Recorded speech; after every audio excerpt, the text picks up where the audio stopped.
Hey everyone, this is your Minion of the East, and welcome back to a Death Battle reaction. I'll be honest, this is one I've been actually looking forward to seeing for such a long time. A character from Kingdom Hearts is in Death Battle. Most importantly, the main character Sora versus Pit from Kid Icarus, but most people would probably know him from Smash Brothers. Regardless, this is one Death Battle I've been wanting to see from the show for such a long time, next to Crash versus Spyro. But here's the thing, the difference between that Death Battle and this one. Kingdom Hearts is a series really dear to me. It's easily my second favorite game franchise of all time. So there's a good reason why I'm hyped up for this Death Battle, because seeing the previews make me feel worried. Okay, are they gonna limit Sora to only one game, or are they gonna do all the games? Because quite frankly, there's a lot they have to cover for Sora. Pit's only had 3 games under his belt: the NES, Game Boy, and then his reintroduction from Smash into Uprising. Yeah, and Sora's been the main character for about 4 games in the franchise, not counting coded for the data version. But as such, as a special treat, I'm going to react to the entire episode of Death Battle.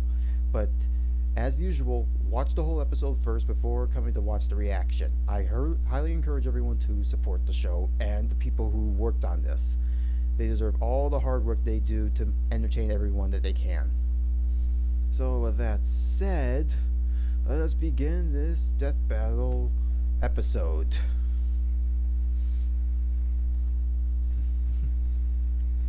If the fate of the universe is Max. the last person you should trust to save it is a naive teenager with magical weapons they don't understand. But everybody does it anyway. Like Sora, the keyblade wielding savior of Kingdom Hearts. And Always trust the teenagers. warrior from Kid Icarus. He's Wiz and I'm Boomstick. And Alright. it's our job to analyze their weapons, armor, and skills to find out who would win. Oh. a death Okay, so they are using the Smash Flash sprites. Perfect. Once upon a time, there was a small child. There we go, full of for Sora. promise, named Sora. And he lived on the one and only Destiny Island. Sora and his friends Riku and Kairi grew up honing their athletic skills by playing sports with Final Fantasy characters who don't judge Sora's fashion choices. You know, what the hell are Final Fantasy characters doing there? Oh, Boomstick. Like most residents of Destiny Island, they lost their home to a Spider-Man, Mickey. sinister force called the Heartless. But Okay, it fair wasn't event long is hard. until this Yeah, alright. soulless Yep. embodiment of evil would invade the island. But the arrival of these creepy crawlers wasn't the only surprise. Alongside the darkness came light in the form of a keyblade, which is the key to fixing everything. Super subtle. This Keyblade in particular was known as the Kingdom Key, and was drawn to Sora thanks to his pure heart. Can't With act the on the other's Kingdom heart Key, desire Sora had when the means unconscious. to combat the Heartless. Yep, it's pretty much. Doors? Well, yes, the Keyblade can get past almost any lock out there. But- But despite not having a long, sharp edge, it's a surprisingly Received. deadly You sword. spelled received It's a wrong. key, it's a sword, and it's also a wand. Sora can use it to cast all sorts of magic spells like a wizard. He can even shoot a laser beam all the way to the moon. Not really. Despite It wasn't its towards the moon. It was just weapon, in the Heartless direction of the were moon. overwhelming. The darkness washed over Destiny Island, and just like that, it was gone. But thanks to cosmic reasons, Sora wound up face to face with Goofy and Donald Duck. Yep, he ended up in the most magical place on Earth, Disney. If you're confused, don't worry. You are not hallucinating. Somehow, in some way, this impossibility exists. Turns out, while Goofy and Donald have been lovable cartoons for decades, they're also world-hopping warriors. Oh my god, this is the best thing ever! From then on, Sora teamed up with his new friends to lock the doors to the Hearts of Worlds, saving them from the Heartless grip. And he wasn't even old enough to get a driver's license. While Sora may not have been strong enough to save Destiny Island, he quickly learned an enormous amount of talents perfect for beating back the darkness. Including some genuine ass-kicking magic, like shooting fireballs, freezing baddies with blizzards, smiting with lightning, and more. Graphic He can stuff. reflect projectiles, manipulate time, what about Aeroga? magnetize objects, and even alter gravity. He's got a bunch of other magic attacks, but my favorite is Ragnarok, which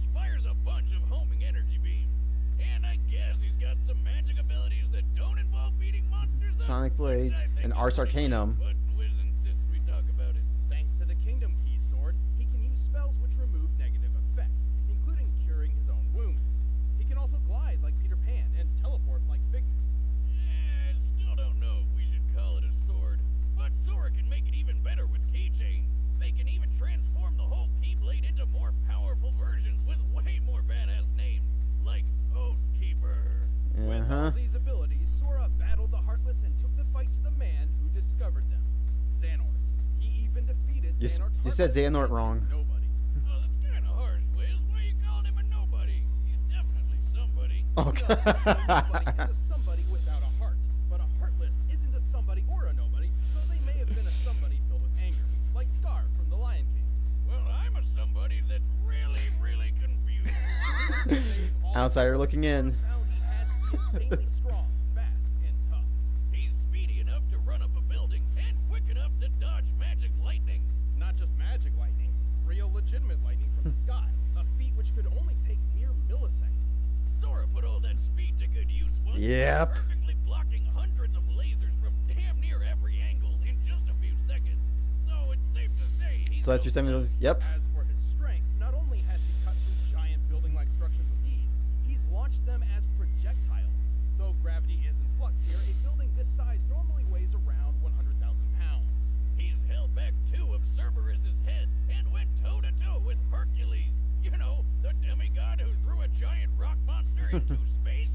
Although this Titan's shape is too inconsistent to scale, by treating him as a series of cones made of granite, we can estimate his weight as over 1,600 tons. That's like throwing 200 T-Rexes into the sky. So, yeah, Herc is really, And so- strong. yeah. Sora can take a hit from him, no problem. Honestly, Sora's ability to take a hit might be one of his strongest characteristics. He's survived the jaws of Cerberus, ancient Chinese dragons, being shot by a musket, the fires of Hades. But he isn't without his downfalls. While he's strong He in has his own regained right, them he throughout his relies a lot adventures. on his Yep. friends, like all the goddamn time. He can't even enter his fancy drive forms, which boost his power to give him an extra Keyblade, without help from Goofy and Donald. So in a broad scope, he's fairly limited on his own. No big deal, though. Luckily for Sora, most locks only need 1 key. I'm not sure if that was profound, or just stupid. You're stupid. The heart may be weak, and sometimes it may even give in. But I've learned that deep down there's a light that never goes out. Oh, I'm rooting for you, Sora. Let us return to And back to Hercules again. to an age long ago, when gods and man lived together in harmony. How long ago was this? 25 years ago. What? Anyway, the kingdom of Angel Land was ruled by 2 goddesses. Palutena, the goddess of light, and Medusa, the goddess of darkness. Now, just to clarify, I've only known from Uprising and Smash Brothers, so I don't know anything about the first 2 games. But hey, what'd you expect from a being who holds the title Goddess of Darkness? She's just doing her job. Angered Yeah. by these misdeeds, Palutena transformed Medusa into an ugly, one-eyed, parcel-tongued monster and banished her to the dark underworld. Talk about throwing shade. Long story short, Medusa waged war with Palutena, who summoned the greatest hero Angel Land has ever known. Mm-hmm. My arrows are stuck. Oh, no. Maximus. No. Definitely not that No. one. This one. Hang on. Greatest hero ever? More like his mom needs to drop him off in Yeah, Pit elementary school. looked very young. Pit may seem young, He's but over the he age is of the captain Yep. of the Icarus army, keepers of the peace, and Teenage personal boy. guards to Lady Palutena herself. Wait, you're telling me this Cupid-looking kid is the captain of an army? Well, at least he can fly with those wings. Alright, that's pretty cool. Without the guidance of Palutena. Can't. What? Look, he's flying right there. Well, No, just say Icus. abilities, but he can't actually fly. on Please, ice. eating ice cream off the floor gives you health. Palutena regularly grants him mystic wings, which do allow flight, though they can only exist for up to 5 minutes. After that, they burst into flames, sending Pit careening to a horrible end. But Pit can't fly unless So the captain of an angel army unless doesn't have he has a an goddess to overworking angel. give him flight. That's what you're telling me? Yeah, it's a little strange, but don't try to bring it up. He's a bit touchy on this. So he can only glide. Pit managed to defeat Medusa, and everyone lived happily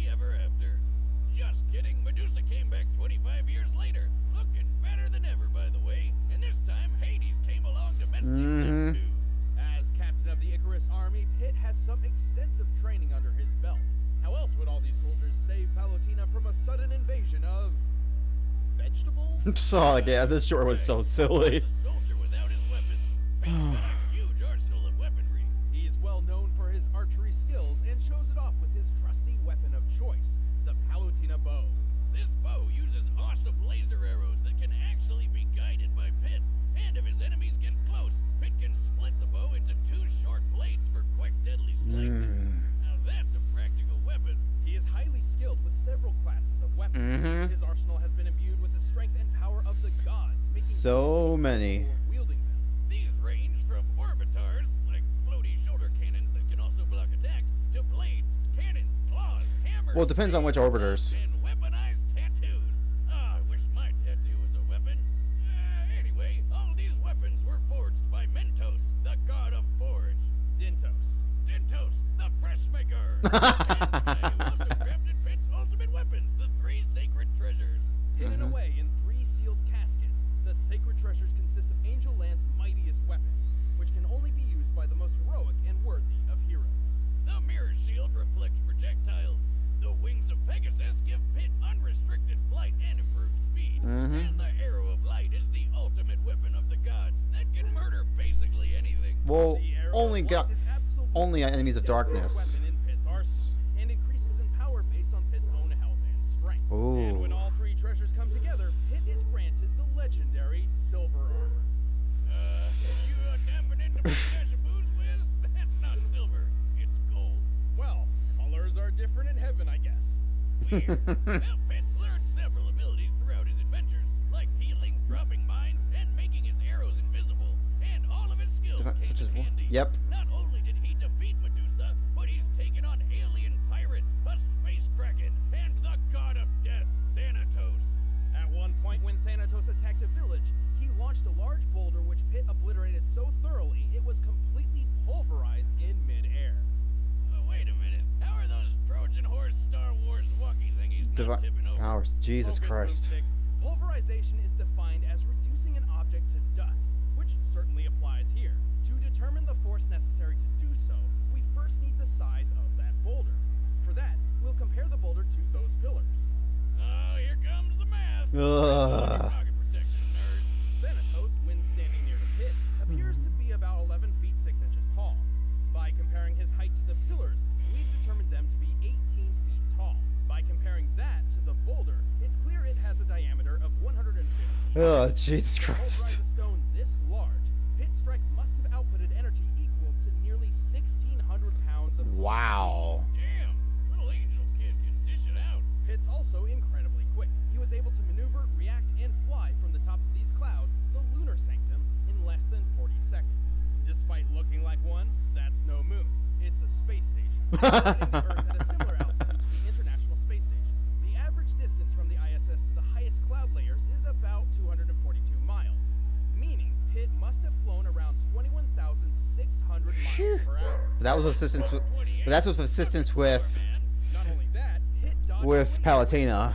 this distance in a fraction of a second, most likely moving a little over 90 million miles per hour. oh my god, that not moon thing really is the Death Star. With Pitt's superhuman durability, he's tanked hits from Survived being above, turned into an eggplant. balls that would turn any normal man into, An angel? well, a dead man, yes. In his final duel with Hades, the god of the underworld, Pitt took a devastating blow that sent him plummeting at least 2,000 feet. Given Pitt's weight, the impact of that fall would be over 8 tons of force. And he was fine. This Hades guy can cut through giant diamond spires, so a hit from him could be as powerful as nearly 30 tons of TNT. Of course, while Pitt may be formidable, he's not perfect. He has been tricked into losing fights multiple times, and often relies on assistance from his godly allies. But this kick-ass angel isn't afraid to charge headfirst into a fight, even with his wings on fire. In the name of the goddess Palutena, defender of all that is good, those who hide in the darkness will be made to face the light. Oh boy. All right. Just real quick, I noticed for Sora they excluded to talk about his other abilities like Ars Arcanum and Sonic Blade, and some of his magic that he had learned in the second game, like Reflect Ga, and then they've excluded Arrow Ga. So they excluded giving him any defensive magic. Then again, Pit doesn't have any defensive magic. I know just to make it balanced, but even so, Sora knows those abilities. So I'm a bit iffy on the information that they gave Sora for this death battle. Ugh. And of course, Pit has his abilities and his weaponry. I thought they were mostly giving him his weaponry that he felt comfortable bringing to Smash. But then there's his other godly abilities. But most of those are implied to come from Palutena. Even his power of flight. He can't fly on his own. It's not like say, oh, we grant you this, use him whenever you need to fly. The guy just need to constantly control his flight. That was about it. So this is gonna be a tough one. I still say I gotta give this to Sora. I gotta root for him on this battle. Right, the combatants are set. Let's end this debate once and All right, It's time for a death battle! here we go. All right, Sora, let's do this. Oh, we're Whee! Go get him, pal! What he said! Whose rear am I kicking this time? we're like in the Olympic Coliseum. Nice. Sorry to keep you waiting. At least they are using the Smash Flash sprites. All right, here we go. Fight! Let's go, Sora.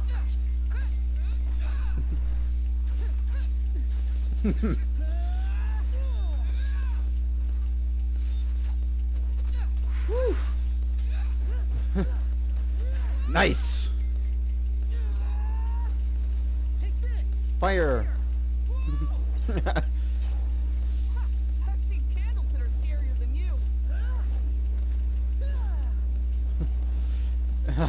Nice. Ooh! Oh, ho, ho, ho. To the next level. Mmm. Oh, jeez. Jesus, the pile driver arm. Ooh. Come on, Sora, you can beat him. Oh god, the cannons. Ooh. Oh, jeez. Mm. Oh. Nice. You got out of the way. Whoa! You can teleport? Mind blown. Let's see what you think of this! The Ragnarok. Close shave. Ooh. Yes, Sonic Blade. Come on, Sora. Ooh. Come on. You almost got him. Come on. Come on, Sora. Yes, Stopka. Yes, reflect them back. Gravity.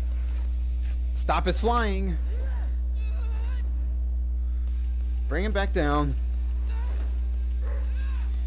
Oh God. The 3 second treasures. Time to end this! You said it. Ooh. I'm on Sora.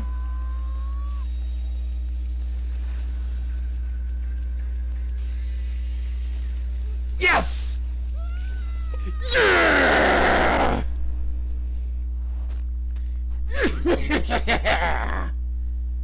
Attaboy, Sora!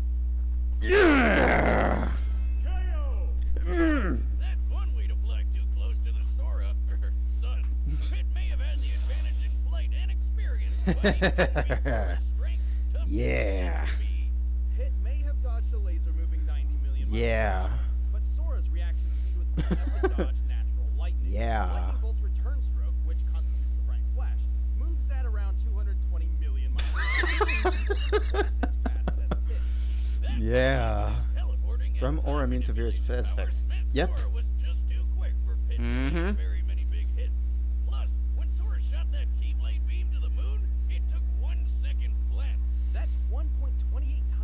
It wasn't towards the moon, it was in the direction of the moon. But whatever.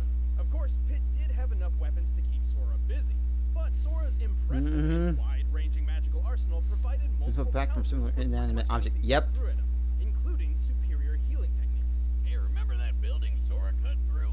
Slicing it up like Swiss cheese was 7 impressive buildings. enough, but this building was completely made of stone from top to bottom, and Sora cut through 7 at once. These buildings may have been composed of a modest stone like granite, which has a minimum shearing strength of 14 megapascals. In comparison to Sora's height, each building was about 23 feet tall.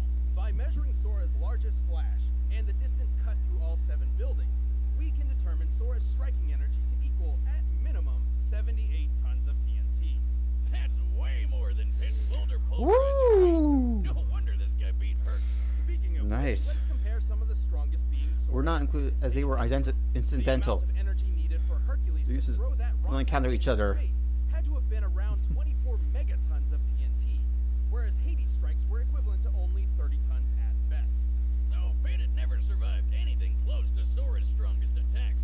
Just by numbers alone, Sora's strength, speed, Because and Rob Pitt's- durability just yeah. dominated Pitt. And the Keyblade by itself had a way more impressive track record than any of Pitt's weapons. You might say it was the key to this fight. Nice. When we pit 'em together, one of them was bound to be a Boo for the puns. The winner is Sora. Woo! Nice. Thanks for watching. So Check out the exclusive who's next? commentary on this Who's episode of for the next Xbox death right battle? now. And thanks to McLeod Gaming for letting us use their sprites in this battle. You can check out their latest game and the music used in Yep, the battle for from the links in the Smash description. Flash. Next time on Death Battle.